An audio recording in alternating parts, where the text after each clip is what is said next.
Hello guys, this is Wael Bashuri, the math teacher. In this video, I'm gonna solve this exponential equation.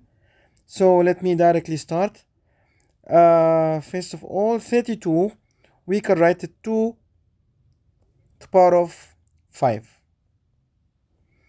Then to the power of x, and 16, we can write it 2 to the power of 4. And all of this is to the power of half x plus 1.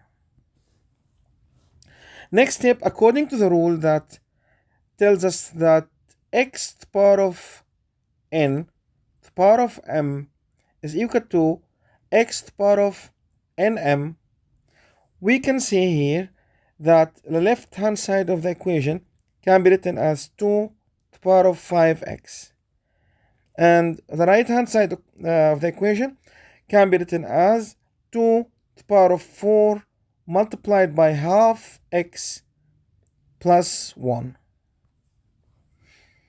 Next step, 2 to the power of 5x is equal to 2 to the power of 2x plus 4. Now we can equate the exponents because the bases are equal.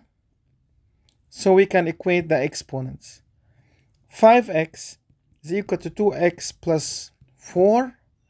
And this means 3x equal 4. And this means x is equal to 4 over 3.